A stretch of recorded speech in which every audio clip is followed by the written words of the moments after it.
George, aka GB Free, artist and curator behind From Street to Canvas.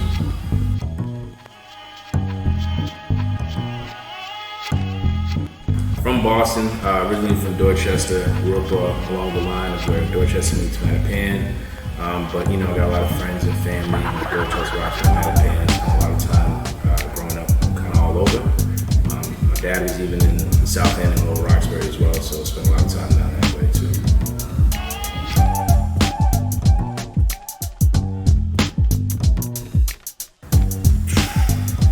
That's a good question.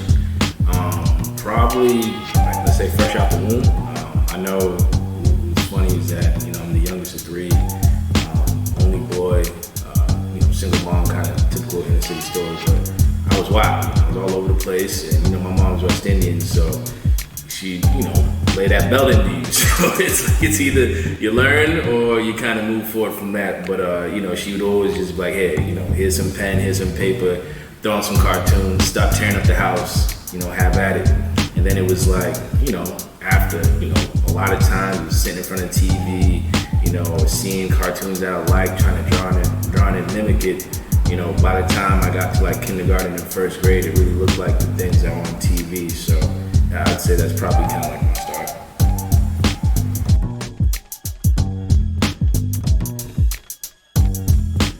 That is a very good question. A lot of my projects in general, I feel like the things I gotta have like some type of meaning to me. Not just to do things to do for the sake of it. It could be people, places, things of meaning. But I know right now, my dream project is the project I'm working on right now. Specifically a Freedom Fighters All-Stars project. Trying to keep names alive of important people, at least to me. And I feel like that made a big impact to a lot of people of color, just people in general, not only in America, but across the world. So, whether it be someone like a Jack Johnson or Fred Hampton or, Tucson Overture or Patrice Lumumba. Some people know these names, some people don't know these names. So, to me, I think it's, responsibility for me, but, just people of conscience to try to keep certain names alive that created a bigger impact.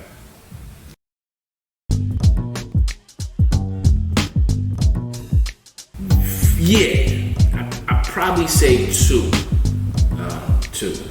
One is the big homie, pro-black, someone that I've known from afar, just by seeing his work throughout the city. And then the last years, like we've grown tighter just by me really diving into art more. This is something that I always could kind of do. I just never really took advantage of it. While I've been able to take advantage of it, having someone like that in the corner has been helpful, like immensely, because he comes from the same type of world I'm from, doing a lot of the things that I want to do. So it's like almost being, a rookie soldier in basic training and having a seasoned vet going out in the field with you to tell you where the landmines are, where the enemy's at, or how to, approach certain things. So I feel like that's been immeasurable. But from stylistically, what he's doing, the messages that he kicks, that's definitely something that I look up to a lot. And then also to Basquiat, and not more so about the art he does. I love him as an artist. I feel like a lot of people copy his art. But I think just his approach to the game in regards to individualism, not really taking too much outside influence in regards to telling him what to do, but really just doing what's true to him. And I think that really comes through your art. I feel like once you're doing stuff that you really like, that you really love and you care about, your best work really shines through.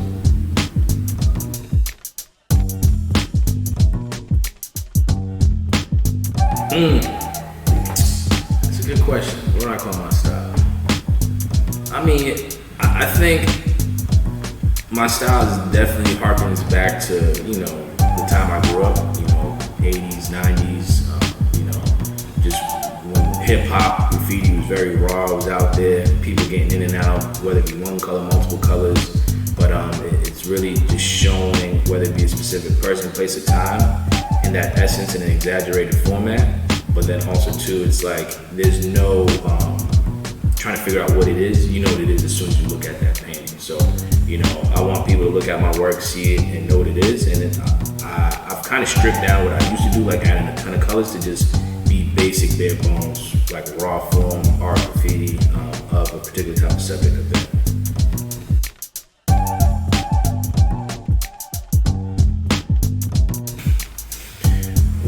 one thing I knew, I just didn't know how to a degree it would be like this. I just know personally, my art's an acquired taste. But I mean an acquired taste is that if you're not from the world I come from, and then you see this type of stuff, some people don't even know how to react to it. Some people do. And it's funny because you'll have people say, oh, I really love your stuff. It's great, it's awesome. I don't know if that could fit here. So dealing with galleries, dealing with museums, stuff like that has been an interesting journey to say the least. But it's made me, like my style, take that hip hop approach, kind of DIY, do it yourself, where it's that if it's not there, build it yourself, and use your community, build that, and grow from there. So it's been something where thank God for my community, Joey Politics, Trev City, Pro Black, a lot of these brothers that allow me to be able to thrive in a space like this here at the Muse, where I could throw shows, I could have my work, I could work here on projects, and be able to do that on an ongoing basis. So it's just something that's been major for me.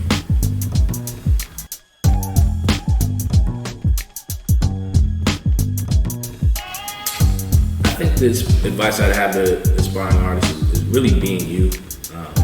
There's a lot of people, a lot of copycats. Obviously, with more access to information and the internet, you've seen everybody's work, but you don't have to do the same exact work. But you can take that influence and combine it with your own style and stuff and kind of make it to its own thing. That's one thing. And then also too, from what I was just talking about earlier, is that, some museums or galleries might not get your work or understand it. And it's okay to build your own community and do it on your own and build your own audience that way. So finding, whether it be, community space, multi-purpose room, or even a gallery that you rent out some space, invite your friends, make a show, put on music, bring some food, make it a party. I think that's the best way to really kind of break through and really gain your own footing in community as an artist.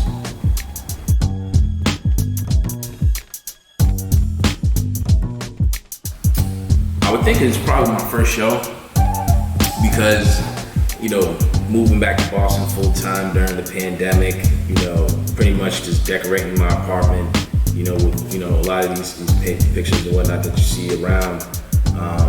People just coming over, friends and family, like, yo, you gotta do the show. Yo, you gotta do something. You gotta woo. And I'm just like, word? You like this?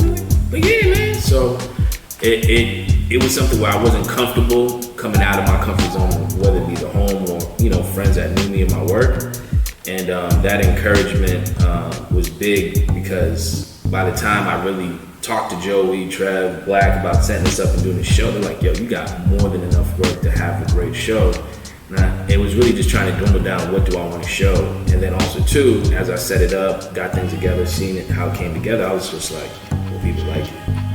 And that's the biggest thing that I was, vulnerable about, because, you can do it on your own. You got your friends, your family, they'll say whatever to you to a certain extent. I mean, not mine, so they'll tell me if it sucks, but it was just more so that the person I don't know, I just want to see how they take my art. So it was dope to see people come through and, give me their honest opinions, or for me too, to not even let people know I'm the artist and just kind of sit in the back, not saying anything, to see people observe stuff. So in that moment, it's kind of nerve-wracking, you're sweating a little bit, but then it's like, you're getting people who say, oh, that's dope, or you got little kids saying, oh, that's my favorite one, or something like that. So it's just something that, it was a vulnerable moment, but it was a moment that was needed because it helped me let me know that I belong here.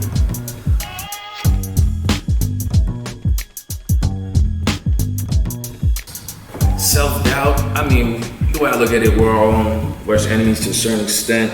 I know with me, I'm always thinking about things I can do better, more I can do. And it's a natural human feeling, so self-doubt is something that's gonna be there. But I believe you can't let it cripple you. You can't have paralysis by analysis. You gotta do something about it. So, it's either you lay down or you get up and you do something about it. So for me, it's like, yeah, I got certain doubts of will people be receptive to it? It was like, why are you doing it black and white? I was like, yo, I want to do something to stand out. It's not the same as everybody else. Just trying to go left when everybody's going right. So I think those types of approaches kind of help big time.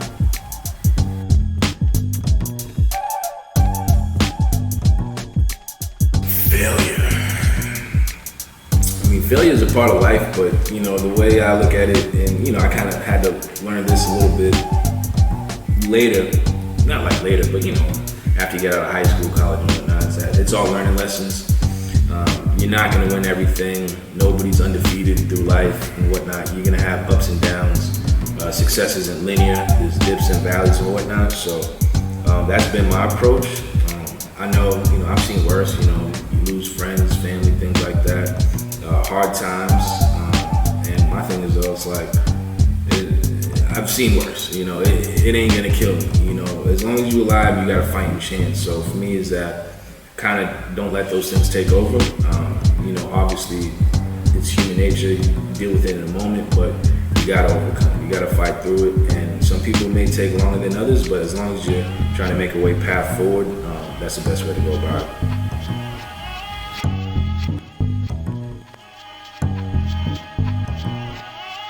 Shit, I'm making shirts about history and clothing about history, art about history, and people where I feel like people don't know about. Like even this piece I'm working on right here, Syracuse 8, really a huge instrumental group of brothers that were football players at Syracuse that saw the injustice that was going on and how they were treated, and they were just used pretty much as, lack of a better word, mules for the corporation. And these brothers like, we're humans, we're people.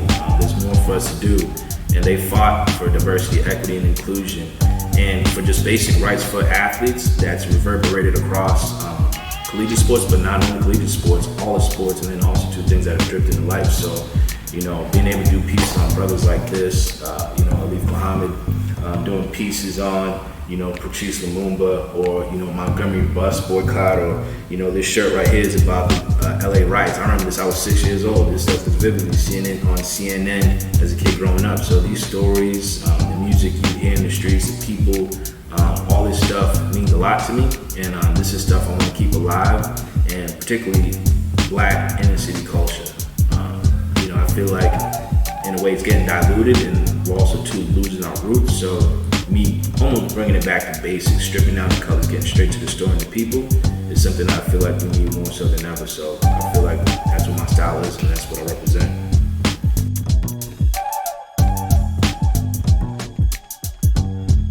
Yo, that's the name of the game. Balancing what is true to you, but then you gotta make money, you got bills. Death, taxes, bills, all that shit don't stop. So being able to find things that relate, but then also too, it's like that's been my biggest thing, and it's like this has been realistically a passion project with just side money just to do things, whether it be build clothes, build little shows here and there. But if I want to just be commercially appealing, I'll just do copying cartoon characters, or the next hottest artist that's out right now doing the same shit they're doing and whatnot. That ain't me. It's like, you grow up in a city or grow up in a neighborhood, you kind of want to find different ways to stand out, or not, biting off the next man. So for me, it's like, how can I show my own style, but then also too, you could have influences, but you want to stay true to yourself. And I think it's more so needed now more than ever, because everybody's biting everybody. it's kind of crazy. So I kind of feel like it's cool being in my own bubble to a certain extent on certain things, like, with art.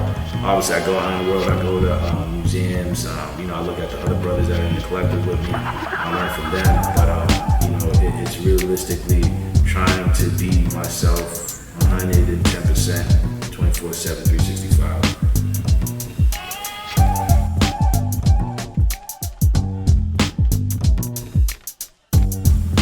That is a very good question. I think it's probably a combination of the works I've done now I think about it, because it's not just one, and it's like almost picking your children, and then it's like each kind of work I've done it was like a certain milestone for me. So whether it be like a Miles Davis and Coltrane piece I did that was just to decorate my place that everybody loved, and I was like, damn, let me make some t-shirts out of it, and them suckers sold out. So those things were meaningful to me. But then also too, like a piece about, Malnia Cass I did for my last show. People know the street, but they don't know the lady. And for me growing up, I knew who the lady was because I heard the stories about what she did for the community. People only know the street, so they only associate it with negative things. And I was like, I always heard both sides of the positive of her and then the negative of the street. So, I wanted to do things to kind of actually uplift and show light and create awareness of great things that were happening in the city of great people. So, I got a lot of different pieces that, mean something to me. So whether it be the Martin Luther King marching from Roxbury to the Commons, or the Mel King piece, or the Lenny's piece I did, or the Shade Root piece, like a lot of these things, whether it be people, places, and things, mean a lot to me. Just growing up here in the city, being a kid of color, and, just having knowledge of self to a certain extent.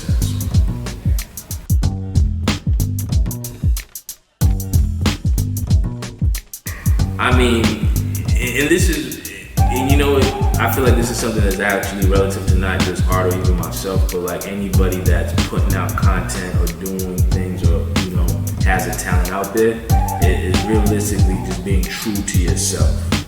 And you know how people talk about, fame and money just brings out who you really are, but what would that 5-year-old, 6-year-old kid version of yourself think about you in the future? So that's how I look at it, how my art would speak to me, where it's like, alright dude, you was about this type of time, you're on this consciousness, you're trying to community things, trying to create awareness and stuff like that. Don't lose sight of that. Even though you may, Lord willing, make some great money, take care of your family, stuff like that, be able to do big things, but stay grounded in who you are and what you represent. I think that's probably the biggest thing, because you always hear, oh yeah, that person changed a little, they're different. Like, for me, it's like, I always want to be known as that dude that's been the same neighborhood kid since, forever.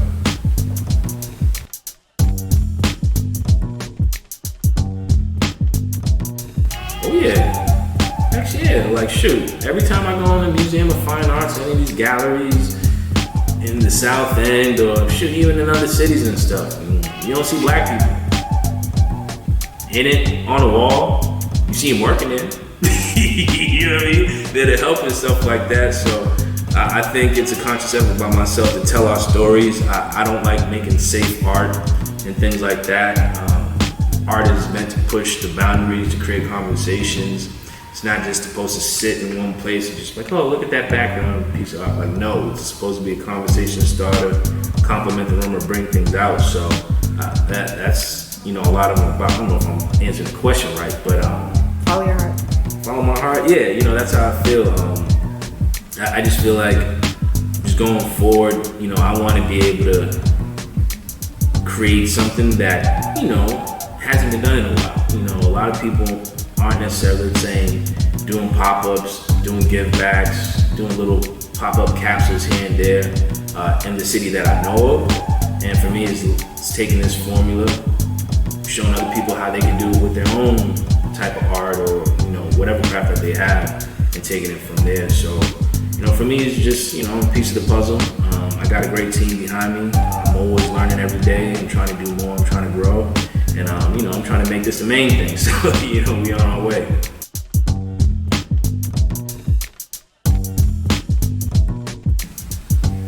Shit, Lord willing, MoMA, Brooklyn Museum, shoot, Art Basel. Man, shoot, sky's the limit. I'm looking at this as like, I wanted to do a couple shows in Boston to get my foot in, get my community up, but it's really, taking a show on the road. So, doing projects that are more universal, not necessarily niche to home, but that could carry out anywhere. So even like, these pieces here that I did for, the stamps collection I had, 1992, all these different types of years I did. Projects like this is things I want to be able to take to the nation, to really educate people and give everybody knowledge of self to a certain extent. Give people pride, or even people don't know, go Google things.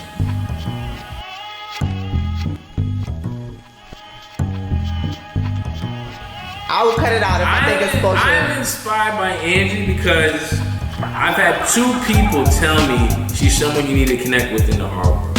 And I was like, yeah, I'm gonna do it, but life has been life. So I haven't got an opportunity to really see you in action up until it was relatively that show that we did at City Hall. And I'm like, damn, she knows all the artists, she knows everything. And I'm like, yo, I should probably connect with her. And it took me a couple of months later to connect with you. But, I think that's what you're doing in the city, what you're trying to do, shed lights on artists like myself. I'm an unknown dude to a certain extent, unless you're really in kind of my circles. So I think you being a bridge to connect the gaps between the city, up and coming artists, just talented people in general, I think that's more so needed more than ever, because, some people are just doing it just to get accolades, and some people are doing it out of the kindness of their heart. truly say it. I know you're doing it from the kindness of your heart. I appreciate it. How you feeling? Are you feeling good? Feeling good, feeling great. Nice. End of a very busy day. Okay. Honored to have you here. Thank you. Learn a little bit about me and tell you guys a little bit about what I'm doing. So very excited for it. Dope. That's it. Word! And then we got the smile. Well, It's gonna be the. Okay. So I gotta do something.